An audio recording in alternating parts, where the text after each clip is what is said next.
Welcome friends and welcome to my YouTube channel again. और कैसे हैं आप लोग? आई होप आप सब खैरियत से होंगे। सो फ्रेंड्स, आज की हमारी इस वीडियो के अंदर बेसिकली मैं आपके साथ शेयर करने वाला हूँ MGT 211 इंट्रोडक्शन टू बिजनेस के रिलेटेड जो भी इम्पोर्टेंट MCQs हैं। लेक्चर वाइज मैंने बेसिकली कवर किया है इनको और उनकी एक फ़ाइल बना के आपके साथ शेयर करने वाला हूँ। आई होप सो कि ये आपके लिए आपके फाइनल टर्म के एग्ज़ाम के हवाले से काफ़ी हेल्पफुल होगी। और स्टार्ट करते हैं आज के हमारी इस वीडियो को। तो वीडियो की जाने बढ़ने से पहले मेरी आपसे एक छोटी सी रिक्वेस्ट है।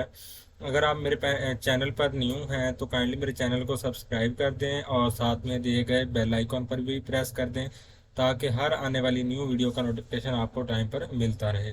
ठीक है जी, तो स्टार्ट करते हैं आज की हमारी इस वीडियो को। तो हमारे पास लेक्चर नंबर 19 से 45 तक बेसिकली फाइनल टर्म में हमारा जो सिलेबस है वो कवर्ड होगा। उसमें से हमारी जो है ना फाइनल टर्म के एग्ज़ाम बेसिकली बनेगा। और आपको एक और चीज़ बताता चलूँ MGT के सब्जेक्ट के हवाले से कि इसमें आपके टोटल आई थिंक 90 MCQs होंगे और ये MCQs बेस्ड ही आपका जो पेपर होगा MGT 211 का। ठीक है जी। तो इस वजह से मैंने सोचा कि आपके जो है ना लेक्चर वाइज जो MCQs हैं वो कवर करवा दिए जाएं ताकि आप इजीली इनको जो है ना कवर कर सकें और अपने फाइनल टर्म को जो है ना फाइनल टर्म एग्ज़ाम को इजीली कवर कर लें। ठीक है जी। तो लेक्चर नंबर 19 हमारे पास है overview of financial management. What is the primary goal of financial management? Maximising profits, minimising cost, maximising share holder wealth, insuring liquidity. तो बेसिकली इसका हमारे पास आंसर है मैक्सिमाइजिंग शेयर होल्डर वेल्थ। तो सी इसका बेसिकली करेक्ट आंसर होगा। ठीक है जी। इसके बाद हमारे पास देख लीजिए नेक्स्ट MCQs को। विच ऑफ द फॉलोइंग इज ए की फंक्शन ऑफ फाइनेंशियल मैनेजमेंट? कि हमारे पास की फंक्शन कौन सा है बेसिकली, तो वो हमारे पास देख ले। Marketing, production, investment, decision making. और नेक्स्ट हमारे पास जो ऑप्शन है वो है ह्यूमन रिसोर्सेज। तो बेसिकली इसका हमारे पास जो करेक्ट आंसर होगा वो इन्वेस्टमेंट, डिसीजन मेकिंग इसका आंसर करेक्ट होगा। ठीक है जी। तो नेक्स्ट हमारे पास देख लें जी। Financial management involve which of the following decisions? Investment, financing and dividend decision, marketing, production and sales decision, human resources, marketing and financing decision, production, sales and investment decisions. तो इसका हमारे पास आंसर जो है ना वो ए करेक्ट है, investment, financing and dividend decisions. ठीक है जी। इसके बाद हमारे पास जो नेक्स्ट क्वेश्चन है वो हमारे पास लेक्चर नंबर 20 है। उससे हमारे पास जो कुछ MCQs बन सकते हैं वो यहाँ पर देख लें जी। Which type of financial market deals with the issuance of new securities? Secondary market, primary market और मनी मार्केट, डेरिवेटिव्स मार्केट। तो बेसिकली प्राइमरी मार्केट होती है ना उसमें इशुएंस ऑफ न्यू सिक्योरिटीज के लिए डील किया जाता है। ठीक है जी। तो ये हमारे पास इसका करेक्ट आंसर बी है। इसके अलावा नेक्स्ट हमारे पास देख लें जी। The secondary market is important because it provides liquidity in investors. तो इसका हमारे पास जो फर्स्ट ऑप्शन है वो ही करेक्ट होगा। ठीक है जी। इसके बाद हमारे पास नेक्स्ट देख लें जी। 6 है हमारे पास MCQ नंबर। Which financial institution primarily deals with short term borrowing and lending? Investment banks, commercial banks, insurance companies, pension funds. तो ये बेसिकली कमर्शियल बैंक्स होते हैं। ठीक है जी। तो ये हमारे पास बी इसका करेक्ट आंसर आ जाएगा। ठीक है जी। इसके बाद हमारे पास लेक्चर नंबर 21 है टाइम वैल्यू ऑफ मनी। तो इसके रिलेटेड जो MCQs हमारे पास हैं वो देख लें जी। The principle that money today is worth more than the same amount in the future is known as present value, future value, time value of money, discount rate. तो ये बेसिकली हमारे पास कहलाती है टाइम वैल्यू ऑफ मनी। ठीक है जी।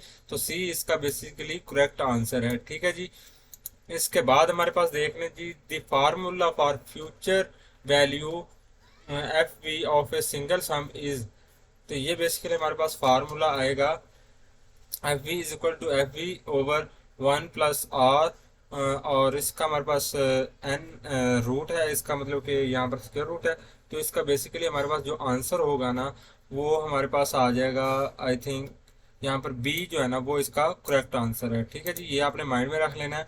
Which of the following is the process of finding present value P V from future value F V. अगर हमने फाइंड करनी हो present value from future value तो हम क्या करते हैं, कंपाउंडिंग, डिस्काउंटिंग और अमोर्टाइजिंग, डिप्रेशिएटिंग। तो ये हमारे पास जो इसका बी जो है ना वो इसका करेक्ट आंसर है। बेसिकली डिस्काउंटिंग का प्रोसीजर हम इसमें यूज करते हैं। Risk and return lecture number 22 है हमारे पास, the risk return trade off principle state that. तो यहाँ पर हमारे पास इसका जो करेक्ट आंसर बनेगा वो देख लें, higher risk leads to lower return, lower risk leads to higher return, higher risk leads to higher return, risk and return are unrelated. तो ये हमारे पास क्वेश्चन को अगेन रीड करें, the risk return trade off principle states that. तो इसका हमारे पास जो करेक्ट आंसर है वो है सी ऑप्शन। ठीक है ना, higher risk lead to higher return. अगर हम हाई हाई रिस्क लेते हैं तो उसका रिटर्न भी हमारे पास हाई होगा। ठीक है जी, which of the following measures the risk of an investment. हमारे पास यहाँ पर इसके ऑप्शंस देख लें, डिविडेंड यील्ड और standard deviation, price to earnings ratio, return on equity. तो इसका हमारे पास जो करेक्ट आंसर बनेगा वो बेसिकली बी होगा, स्टैंडर्ड डेविएशन। तो ये हमारे पास इसका करेक्ट आंसर है। Beta coefficient is use to measure. तो हमारे पास beta coefficient is use to major, किस चीज़ को मेजर करने के लिए यूज में आता है बीटा कोएफिशिएंट। तो ये हमारे लिए बेसिकली सिमेट्रिक रिस्क को मेजर करने के लिए यूज में लाते हैं हम इसको। Systematic risk, unsystematic risk, total risk, business risk. तो ये पहला इसका करेक्ट आंसर है। नेक्स्ट हमारे पास देख लें जी, लेक्चर नंबर 23 है, cost of capital. The cost of capital is defined as the cost of issuing new debit, the cost of equity, the minimum required return on a project, the cost of retained earnings। तो ये basically हमारे पास जो इसका C option है वो correct answer बनेगा, the minimum required return on A project. ठीक है जी, तो ये इसका सी ऑप्शन जो है ना वो करेक्ट आंसर है। ठीक है जी, इसके बाद हमारे पास देख लें जी, एमसीक्यू नंबर 14 है, विच component of the cost of capital is typically the highest, cost of debit, cost of preferred stock, cost of retained earnings, cost of new common stock। तो बेसिकली हमारे पास cost of new common stock इसका correct answer है, D इसका correct answer है बेसिकली। ठीक है जी, अब इसके अलावा हमारे पास नेक्स्ट देख लें जी, 15 weighted average cost of capital in WACC is use to. ये किस चीज़ के लिए यूज में हम लाते हैं, calculate the firms tax liability, evaluate investment projects, determine dividend policy, analyse capital structure. तो ये बेसिकली यूज में आता है एवेलुएट इन्वेस्टमेंट प्रोजेक्ट्स के। ठीक है जी, तो ये हमारे पास बी इसका करेक्ट आंसर बनेगा। ठीक है जी, और इसके बाद हमारे पास देख लें जी, लेक्चर नंबर 24 है, कैपिटल बजटिंग टेक्निक्स। तो which of the following is a capital budgeting technique, net present value, NPV, return on asset, ROA, debit to equity ratio, inventory turnover ratio. तो इसका हमारे पास करेक्ट आंसर जो बनेगा वो बनेगा नेट प्रेजेंट वैल्यू। ठीक है जी, ये इसका करेक्ट आंसर है। ठीक है जी, इसके बाद हमारे पास देख लें जी, the internal rate of return IRR is the discount rate that makes। तो ये हमारे पास 17 एमसीक्यूज है और इसके ऑप्शन देख लें, एनपीवी इक्वल टू, इसके बाद सेकंड ऑप्शन है NPV equal to the initial investment, और IRR equal to the cost of capital, IRR equal to the return on equity. तो ये हमारे पास बेसिकली इसका ए जो है ना वो करेक्ट आंसर है, एनपीवी इक्वल टू 0। ठीक है जी, इसके बाद हमारे पास देख रहे हैं, which technique considers the time value of money is evaluating projects, pay back period, accounting, rate of return, net present value, profitability index. तो ये बेसिकली हमारे पास इसका आंसर है net present value, NPV.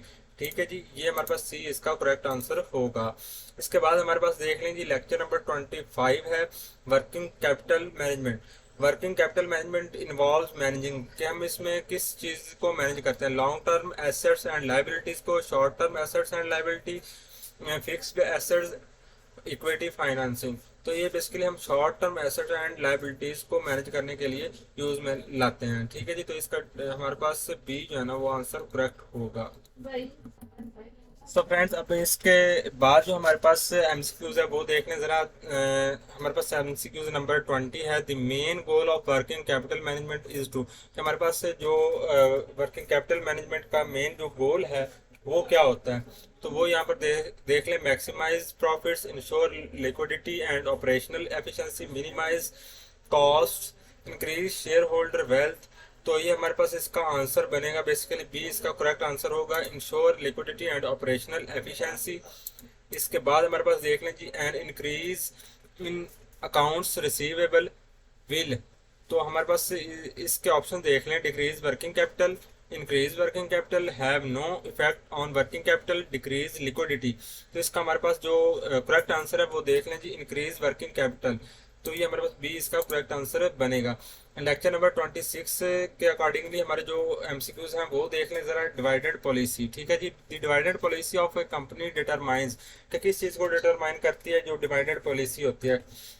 The amount of debit it will issue, the percentage of earnings distributed to shareholders, the total assets of the company, the amount of new equity to be issued। तो ये basically the percentage of earnings distributed in into the shareholders, के जो हमारे पास percentage earning की percentage distribute होती है ना share holders के दौरान, तो उसको हम डिवाइडेड पॉलिसी का नाम देते हैं। ठीक है जी।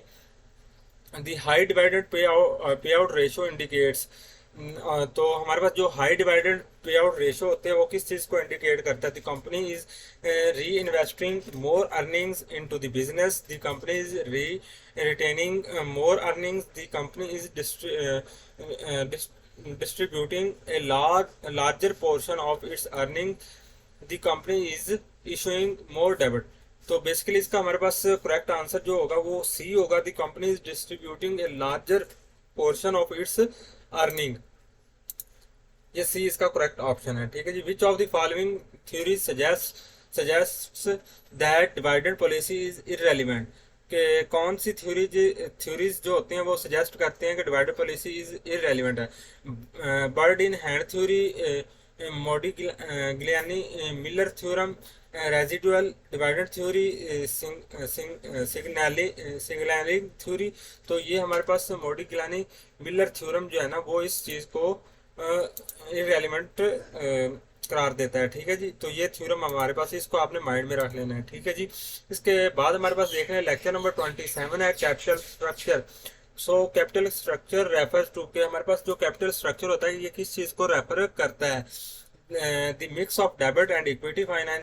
अब इसके बाद नेक्स्ट जो हमारे पास ऑप्शन है वो जरा देख लें। The total asset of a company, the mix of short term and long term assets, the divided policy of a company. तो ये इसका हमारे पास जो करेक्ट आंसर बनेगा वो बनेगा जी हमारे पास the mix of debit and equity financing. First जो ए है ना वो इसका करेक्ट आंसर बनेगा।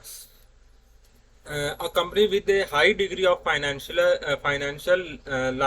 leverage, तो इसके हमारे ऑप्शन देख लें।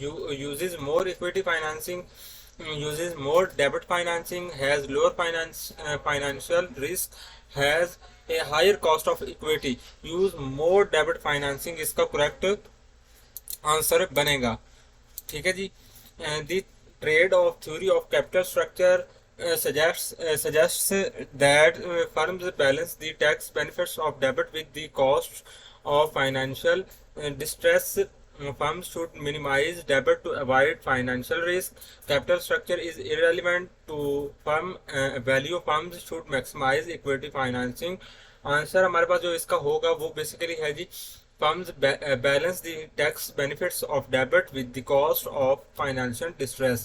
ये इसका करेक्ट आंसर बनेगा। ठीक है जी। इसके बाद हमारे पास देख लें जी लेक्चर नंबर 28 है, सॉरी, और मर्जर्स एंड एक्विजिशन। तो इसमें हमारे पास जो एमसीक्यूज है वो देख लें जी। Merger occur when one company purchases an other company, two companies combine to form a new company, कि जब दो कंपनीज मिल के एक न्यू कंपनी बना लेते हैं, या one company purchases and other company, अगर एक कंपनी दूसरी कंपनी को खरीद लेती है, a company divests a division, a company issues new shares. तो इसका जो हमारे पास बी है ना, वो इसका करेक्ट आंसर बनेगा। Two companies combine, basically merger occur, merger क्या होता है, बेसिकली मर्ज करना। हम मर्ज करने का मतलब होता है कि दो चीज़ों को इकट्ठा करना। तो हमारे पास टू कंपनी जब कंबाइन हो जाती हैं तो एक न्यू कंपनी की शेप में जाहिर होती है, तो उसको हम मर्जर कहते हैं। ठीक है जी। 29 हमारे पास नेक्स्ट एमसीक्यूज है, इसको देख लें जी। An acquisition is the creation of a new company by combining two existing companies, the purchase of one company by another, the sale of a company's assets। और इसके बाद है restructuring of a company debt। तो उसमें जो B होगा the purchase of one company by another.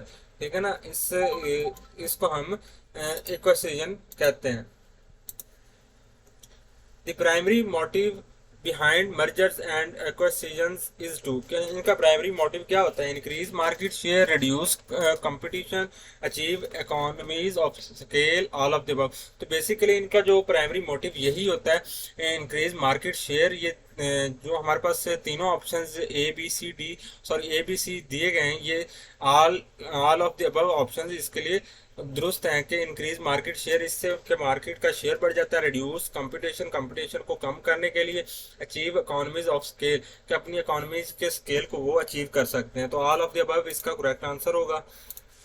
Next हमारे पास है जी lecture number 29, financial forecasting and planning. Financial forecasting involves predicting future financial conditions and performance, analyzing past financial data, determining current assets value। और next हमारे पास है fourth option पर evaluating investments projects. तो इसका हमारे पास जो करेक्ट ऑप्शन होगा वो हमारे पास ए होगा, predicting predicting future financial conditions and performance.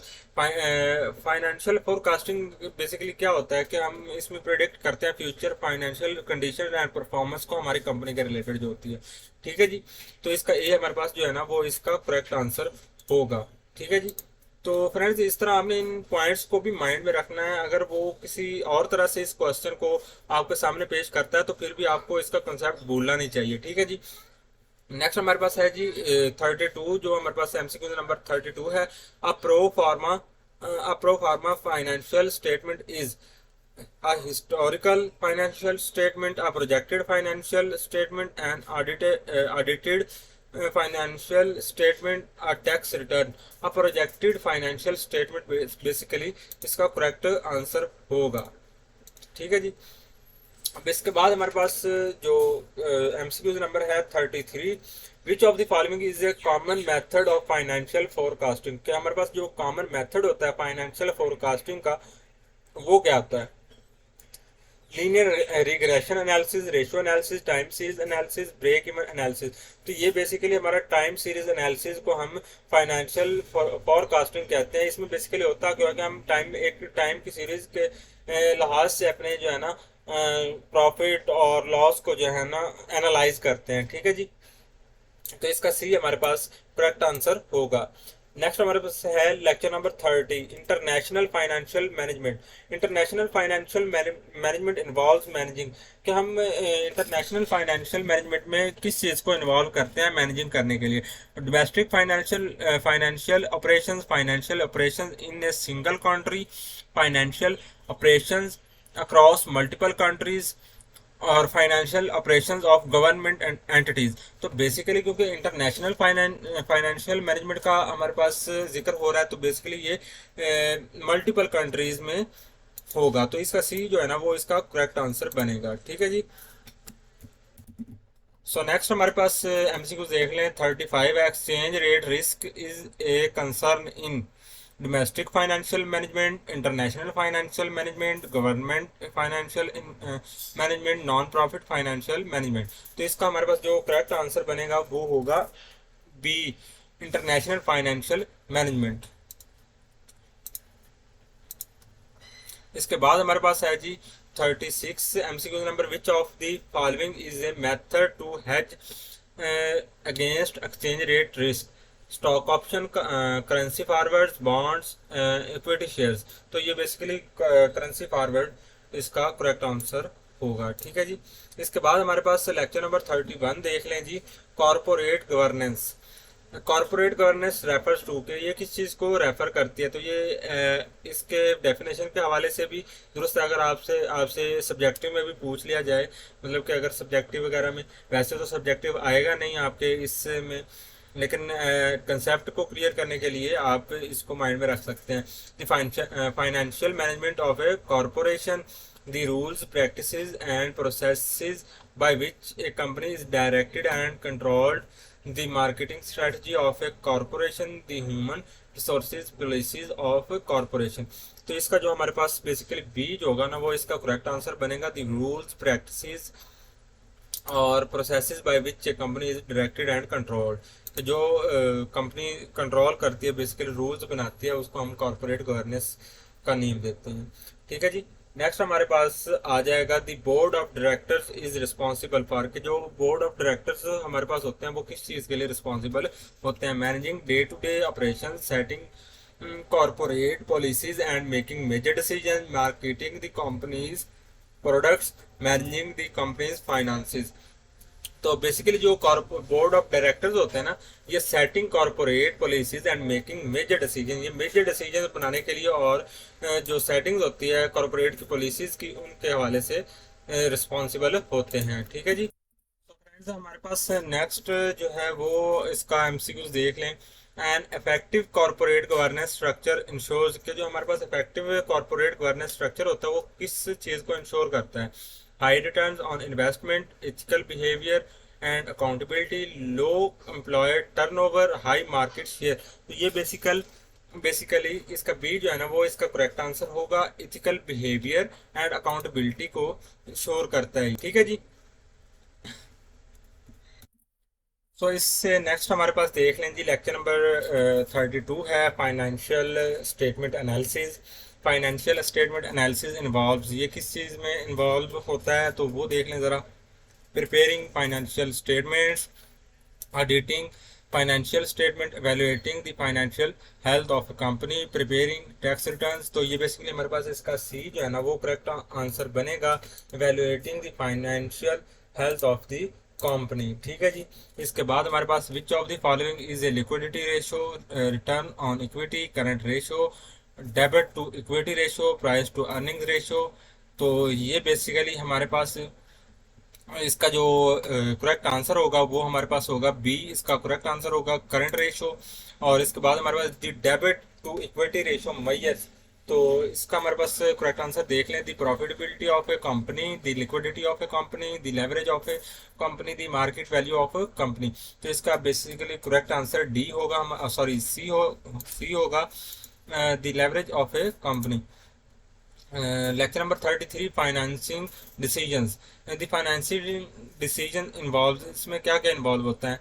तो ये basically deciding on the mix of debit and equity financing, deciding on the mix of short term and long term assets, deciding on the company's marketing strategy, deciding on the company's dividend policy। तो ये basically हमारे पास होगा deciding on the mix of debit and equity financing, ये इसका correct option बनेगा। Next हमारे पास देख लेंगे विच of the following is a source of equity financing. तो ये बेसिकली हमारे पास इसके ऑप्शन देख लें। Bank loans, corporate bonds, retained earnings, commercial paper. तो ये बेसिकली हमारे पास रिटेन्ड अर्निंग्स जो है ना, इसका करेक्ट आंसर बनेगा। ठीक है जी। तो ये देख लें हमारे पास। इसके अलावा विच of the following is considered a short term financing option, इसमें जो शॉर्ट टर्म फाइनेंसिंग ऑप्शन होगा वो कौन सा होगा? तो ये देख लें जरा। इशूइंग कॉमन स्टॉक और issuing corporate bonds, trade credit, retained earnings. तो इसमें जो बेसिकली ट्रेड क्रेडिट होता है ना, ये बेसिकली शॉर्ट टर्म में इंक्लूडेड होता है। ठीक है जी। तो इसको हम इसका करेक्ट आंसर हमारे पास सी होगा। लेक्चर नंबर 34 को देख लेंगे। Financial institutions. Financial institution institutions include all of the following except commercial banks, insurance companies, manufacturing companies, investment banks, manufacturing companies basically इसका करेक्ट आंसर होगा। ठीक है जी। और इसके बाद हमारे पास देख रहे हैं जी, the primary function of insurance companies is to, क्या प्राइमरी फंक्शन जो होता है इंश्योरेंस कंपनीज का वो क्या होता है? Accept deposits, underwrite and issue insurance policies, provide investment advisory services। हमारे पास इसका जो नेक्स्ट ऑप्शन है वो देख लें, फैसिलिटेट स्टॉक ट्रेडिंग। तो इसका हमारे पास जो करेक्ट आंसर बनेगा वो under right and issue issue insurance policies. तो ये जो बी इसका है ना वो इसका करेक्ट आंसर बनेगा। ठीक है जी। तो इसके बाद नेक्स्ट मूव करते हैं जी, हमारे पास 48 हमारे पास एमसीक्यूज है। Investment banks primarily assist with commercial loans, issuing securities, accepting deposits, managing personal finances. तो ये बेसिकली इशूइंग सिक्योरिटीज इसका जो है ना वो करेक्ट आंसर बनेगा। ठीक है जी। नेक्स्ट हमारे पास लेक्चर नंबर 35 है, financial instruments. Which of the following is considered a financial instrument. तो इसमें से जो फाइनेंशियल इंस्ट्रूमेंट है वो कौन सा कहलाता है? Stocks, bonds, derivative. तो ये बेसिकली फाइनेंशियल इंस्ट्रूमेंट, ये ऑल ऑफ द अबव इसका जो है ना वो करेक्ट आंसर होगा। ठीक है जी। नेक्स्ट हमारे पास a bond is a equity security, debit security, derivative, money market instrument. तो ये बेसिकली इसका जो bond is a debit security basically इसका कहलाता है। ठीक है जी। और इसके बाद इसका नेक्स्ट जो हमारे पास क्वेश्चन है वो देख लें जी, the primary purpose of derivatives is to raise capital, hedge risk, increase liquidity, enhance market efficiency। तो बेसिकली इसका जो करेक्ट आंसर बनेगा वो हेज रिस्क होता है। ठीक है जी। बी इसका करेक्ट आंसर बनेगा। उसके बाद लेक्चर नंबर 36 देख लें, फाइनेंशियल इंटरमीडियरीज। तो इसका आपके पास हमारे पास जो नेक्स्ट जो एमसीक्यूज हैं वो देख लें, फाइनेंशियल इंटरमीडियरीज इसका जो ये किस चीज़ में इन्वॉल्व होते हैं? तो facilitate the flow of funds between सेवर्स and borrowers, manufacture financial products, regulate financial markets, trade financial instruments. तो बेसिकली इसका जो करेक्ट आंसर होगा वो हमारे पास ए होगा, facilitate the flow of funds between सेवर्स and borrowers. ठीक है जी। तो ए इसका करेक्ट आंसर बनेगा। ठीक है जी। इसके बाद हमारे पास 53 है इसका करेक्ट, सॉरी 53 है MCQ number, mutual funds are an example of. जो म्यूचुअल फंड्स होते हैं ये किस चीज़ के एग्जांपल कहलाते हैं? Financial markets, financial instruments, financial intermediaries, financial institutions. तो बेसिकली इसका जो करेक्ट आंसर है वो फाइनेंशियल इंटरमीडियरीज कहलाते हैं। ठीक है जी। तो सी इसका जो है ना वो करेक्ट आंसर होगा। नेक्स्ट हमारे पास क्वेश्चन नंबर जो इसका एमसीक्यू नंबर है 54, the primary benefit of financial intermediaries is increasing transaction cost, reducing transaction cost, reducing financial risk, increasing financial risk. तो इसका बेसिकली जो करेक्ट आंसर बनेगा वो रिड्यूसिंग ट्रांजैक्शन कॉस्ट। तो अब इसके बाद नेक्स्ट इसका जो लेक्चर नंबर 37 है, कॉरपोरेट फाइनेंस। तो इसके रिलेटेड जो एमसीक्यू है वो देख लें ज़रा। कॉरपोरेट फाइनेंस डील्स विद, ये किस चीज़ के साथ डील करता है? Managing the finances of government entities, managing the finances of non profit organisations, managing the finances of corporation, managing the personal finances of individuals. तो ये बेसिकली जो कॉरपोरेट फाइनेंस होता है ना ये बेसिकली मैनेज करता है, द फाइनेंस ऑफ कॉरपोरेशन, किसी भी कॉरपोरेशन की फाइनेंस को ये मैनेज करता है। तो सी इसका करेक्ट आंसर होगा। Primary objective of corporate finance is to, इसका प्राइमरी ऑब्जेक्टिव क्या होता है, गोल क्या होता है? Maximise employee satisfaction, minimise production cost, maximise share holders values, minimise tax liability. तो बेसिकली इसका जो करेक्ट आंसर हमारे पास बनेगा वो होगा मैक्सिमाइज शेयर होल्डर वैल्यू। तो फ्रेंड्स इसके बाद हमारा जो एमसीक्यूज नंबर है 57 उसको देखना ज़रा। विच of the following is a capital budgeting decision, के बेसिकली जो इसमें से कैपिटल बजटिंग डिसीजन कौन सा कहलाता है?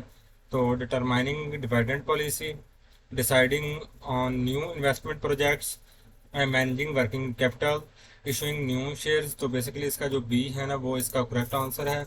Deciding on new investment projects. तो नेक्स्ट हमारे पास लेक्चर नंबर 38 है, इसका देख लें जी। Securities markets, the primary market is where. जो हमारे प्राइमरी मार्केट होती है वो कहाँ पर होती है? Existing securities are traded, new securities are issued, foreign exchange transactions occur, derivatives are traded, new securities are issued. तो ये हमारे पास इसका करेक्ट बी जो है ना वो इसका करेक्ट आंसर होगा। ये सेकेंडरी मार्केट प्रोवाइड्स, जो हमारे पास सेकेंडरी मार्केट्स होती हैं वो हमें क्या प्रोवाइड करती हैं?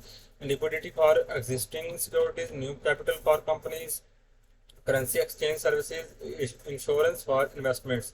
तो ये बेसिकली हमारे पास जो ए इसका है ना वो करेक्ट आंसर होगा, लिक्विडिटी फॉर एग्जिस्टिंग सिक्योरिटीज। ठीक है जी। इसके बाद हमारे पास नेक्स्ट जो लेक्चर है, सॉरी नेक्स्ट जो एमसीक्यूज है वो है 60। An initial public offering IPO is an example of transaction in the secondary market, primary market, money market, derivative.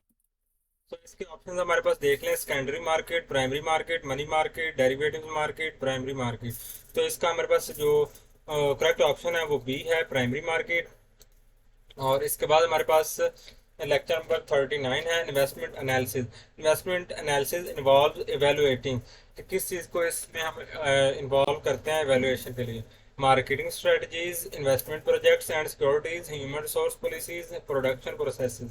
तो ये हमारे पास आंसर इसका जो बी है ना वो करेक्ट होगा, हमारे पास इन्वेस्टमेंट प्रोजेक्ट सिक्योरिटीज। ठीक है जी। और इसके बाद हमारे पास दी नेट, जो हमारे पास net present value VPN and NPV of an investment is calculated by subtracting subtracting the cost of investment from the present value of cash inflows, adding the cost of investment to the present value of cash flows। और इसके बाद हमारे पास है जी multiplying the cost of investment by the present value of cash inflow. तो इसका हमारे पास जो करेक्ट आंसर है वो ए है, subtracting the cost of investment from the present value of cash inflow. ठीक है जी। अब नेक्स्ट हमारे पास देख लीजिए, a project is considered acceptable if it's VPN is positive, negative, zero, less than the cost of capital. तो इसका answer हमारे पास आ जाएगा पॉजिटिव। ठीक है जी। तो पॉजिटिव इसका करेक्ट आंसर होगा हमारे पास बेसिकली। लेक्चर नंबर हमारे पास 40 है जी, physical distribution and e customer satisfaction. Which transportation mode is most frequently use for door to door delivery? Rail road, water carriage, trucks, air transport. तो ये हमारे पास बेसिकली ट्रक्स इसका जो है ना वो करेक्ट आंसर है जी। ठीक है जी। अब इसके बाद हमारे पास है जी, what does intermodal modal transportation involve? Using a single mode of transportation, combined use of several modes of transportation, transporting goods by pipelines, transporting goods by air। तो ये हमारे पास बेसिकली इसका करेक्ट आंसर जो होगा वो B होगा, combined. हमारे पास ऑप्शन देख लें ज़रा।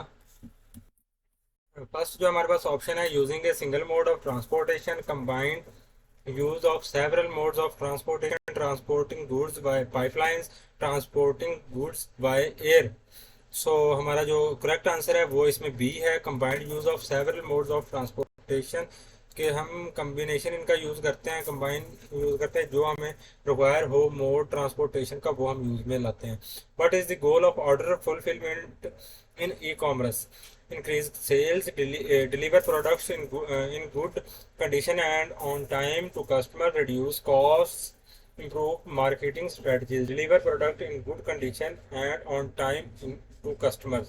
तो ये इसका हमारे पास बी जो है ना वो करेक्ट आंसर बनेगा। What technology is used in physical distribution system today? के फिजिकल डिस्ट्रीब्यूशन सिस्टम टूडे में हमारे पास कौन सी टेक्नोलॉजी यूज होती है? Satellite navigation, robots, voice input, computers, all of the above. तो ऑल ऑफ द अबव जो है ना इसका करेक्ट आंसर बनेगा। Promotion and advertisement, what is the ultimate goal of promotion? कि हमारे पास अल्टीमेट गोल जो है ना प्रमोशन का क्या होता है? Reduce cost, increase sales, improve customer services, enhance product quality. तो ये हमारे पास जाहिर सी बात है, इंक्रीज सेल्स को इंक्रीज करने के लिए हम प्रमोशन का यूज करते हैं। What is push strategy? अब पुश स्ट्रेटजी क्या होता है? Motivating consumers to demand products, encouraging wholesalers and retailer to push products into to end users, using only digital marketing, providing after sale services। तो basically जो push strategy होती है ना, इसमें होता कुछ यूं है कि जो होलसेलर एंड रिटेलर होते हैं ना, उनको जो है ना इनकरेज किया जाता है कि वो इस प्रोडक्ट को एंड यूजर तक पहुंचाएं और उनको मोटिवेट करें इसके हवाले से, ताकि ये ज़्यादा से ज़्यादा ग्रो हो सकते हैं। ठीक है जी, और ज़्यादा से ज़्यादा इसकी सेल्स इंक्रीज हो सकें। तो इसको पुश स्ट्रेटजी का नाम देते हैं, जिसमें होलसेलर और रिटेलर खुद जो है ना कस्टमर को मोटिवेट करके वो चीज़ प्रोवाइड करते हैं। ठीक है जी, तो ये हमारे पास बी जो है ना इसका करेक्ट ऑप्शन है। नेक्स्ट हमारे पास देख लें, what is the best form of promotion for reaching mass audience quickly at a low per person cost? Personal selling, public relations, advertising, sales promotion, advertising. तो इसका जो करेक्ट ऑप्शन है वो एडवर्टाइजिंग है हमारे पास। Which promotional tool involve unpaid communication to create interest in product? तो basically इसके हमारे पास ऑप्शन देख लें, advertising, personal selling, public relation, sales promotion. तो हमारे पास इसका जो करेक्ट आंसर होगा वो सी होगा, पब्लिक रिलेशंस। ठीक है जी, इसके बाद नेक्स्ट हमारे पास लेक्चर नंबर 42 है, the productivity. What is productivity? तो बेसिकली प्रोडक्टिविटी क्या कहलाती है? Measure of the effective use of organization resources, conversion of raw materials into finished goods, ability of product to satisfy a need, all of the above। तो हमारे पास इसका correct answer है measure of effective use of organisation resources. ठीक है ना, तो ये हमारे पास ए इसका करेक्ट ऑप्शन है। What is time utility? Time utility basically क्या कहलाता है? Changing the form of the product, getting a product when required, selling a product at a different place, none of the above. तो इसका जो time utility का mean होता है कि getting a product when required, जब हमें रिक्वायर्ड हो किसी चीज़ की उस वक्त ही हमें वो सर्विस प्रोवाइड की जाए। तो इसको हमारे पास जो ऑप्शन है ना बी, वो करेक्ट है। What does operation planning involve? कि ऑपरेशन प्लानिंग में क्या इन्वॉल्व होता है? Deciding about the production capacity, finding and appropriate location for organisation, both A and B, none of the above. तो इसका हमारे पास जो करेक्ट ऑप्शन है वो ये दोनों ही हैं, ए और बी। बोथ जो है ना, बोथ ए और बी हमारे पास दोनों इसके करेक्ट ऑप्शन हैं। Which factor is important for the location of an industry? कि जो हमारे पास इंडस्ट्री की लोकेशन होती है उसके लिए कौन सा फैक्टर हमें माइंड में रखना चाहिए? Availability of skilled workers, infrastructure, access to transportation, all of the above. तो ये तमाम चीज़ें ही हमें माइंड में रखना पड़ती हैं जब हम लोकेशन को जो है ना इंडस्ट्री के लिए लोकेशन फाइंड कर रहे होते हैं। ठीक है जी, तो ऑल ऑफ द अबव इसका जो है ना वो करेक्ट ऑप्शन होगा। ठीक है जी, तो यहाँ से ऑल ऑफ द अबव इसका करेक्ट ऑप्शन है। Lecture number 43, financial management. What is the primary objective of financial management? Increase sales, maximise share holder और wealth, improve product quality, enhance customer satisfaction. तो हमारे पास बेसिकली जो primary objective होता है financial management का वो होता है मैक्सिमाइज शेयर होल्डर वेल्थ। ठीक है जी, इसके बाद हमारे पास जो एमसीक्यूज है वो देख लें। Which financial statement shows the companies financial position at the specific point in time? तो बेसिकली हमारे पास जो होता है ना कौन सी ऐसी फाइनेंशियल स्टेटमेंट होती है जो हमें शो करती है एक कंपनी की फाइनेंशियल पोजीशन? तो वो हमारे पास बैलेंस शीट होती है बेसिकली। तो बी इसका जो है ना वो हमारे पास इसका करेक्ट आंसर बनेगा। What is working capital management? Managing long-term investment, managing short-term assets and liabilities, deciding on dividend policies, analyzing financial statement, managing short-term asset liabilities। ठीक है ना, बी इसका करेक्ट ऑप्शन बनेगा। Which ratio measures a company ability to meet its short-term obligations? Profitability ratio, liquidity ratio, efficiency ratio, leverage ratio. तो इसका basically जो हमारे पास करेक्ट ऑप्शन बनेगा वो लिक्विडिटी रेशो होगा बेसिकली। ठीक है जी, तो नेक्स्ट हमारे पास लेक्चर नंबर 44 है, marketing management. What is the marketing mix commonly refer to as? हमारे पास मार्केटिंग मिक्स जो होते हैं वो किस चीज़ को रेफर करती है? तो ये हमारे पास जो 4 पीज होते हैं ना उनको रेफर करते हैं, प्राइस, प्रोडक्शन और आई थिंक इस तरह से इसके 4 पीज जो होते हैं ना हमारे पास वो उनको ये जो है ना रेफर करती है मार्केटिंग मिक्स। ठीक है जी, प्लेस और प्रमोशन, प्राइस, प्लेस, प्रमोशन और हमारे पास प्रोडक्ट, ये चार इसके पीस बनते हैं। Which element of the marketing mix involve deciding the amount customers will pay, product, price, promotion और प्लेस। तो बेसिकली हमारे पास इसका करेक्ट आंसर बनेगा प्राइस, ठीक है ना जी। तो बी इसका करेक्ट ऑप्शन है। What is market segmentation? Market segmentation basically क्या होता है? Dividing a market into distinct groups with common needs, developing a single marketing strategy for all customers, focusing on production process, creating a new product line। तो basically इसका जो correct answer है वो A है हमारे पास, dividing a market into distinct group with common needs, ठीक है ना। तो ये हमारे पास इसका करेक्ट ऑप्शन है। नेक्स्ट देख लें हमारे पास, विच स्ट्रेटजी फोकसेस ऑन क्रिएटिंग एक unique image for a product in the consumer mind. Differentiation, cost leadership, market penetration, diversification. तो हमारे पास इसका जो करेक्ट आंसर होगा वो हमारे पास डिफरेंशिएशन होगा। ये हमारे पास इसका करेक्ट ऑप्शन होगा। नेक्स्ट हमारे पास लेक्चर नंबर 45 है, strategic management. What is strategic management? Process of defining the organisation strategy, analysing analysing financial statements, conducting market research, managing day to day operation. तो बेसिकली इसका जो हमारे पास करेक्ट ऑप्शन होगा वो होगा a process of defining the organisation strategy, ठीक है जी। Which analysis is used to identify internal strengths and weaknesses and external opportunities and threats। तो बेसिकली हमारे पास जो SWOT एनालिसिस होता है ना, तो उसको उसमें हमारे पास इंक्लूड होता है strengths, weaknesses and external opportunities and threats, इनका हम एनालिसिस करते हैं। What is the primary goal of strategic management? Strategic management का प्राइमरी गोल क्या होता है? Increase market share, achieve competitive advantage, improve customer satisfaction और enhance product quality, achieve competitive advantage, ठीक है जी। तो ये हमारे पास बी इसका करेक्ट ऑप्शन होगा, ठीक है जी। Which level of strategy focuses on the overall scope and direction of an organisation? तो इसमें हमारे पास corporate level strategy, business level strategy, functional level strategy, operational level strategy. तो हमारे पास जो बेसिक इसका जो हमारे पास बनेगा वो होगा कॉर्पोरेट लेवल। कॉर्पोरेट लेवल इसका हमारे पास ए जो है ना वो करेक्ट आंसर होगा।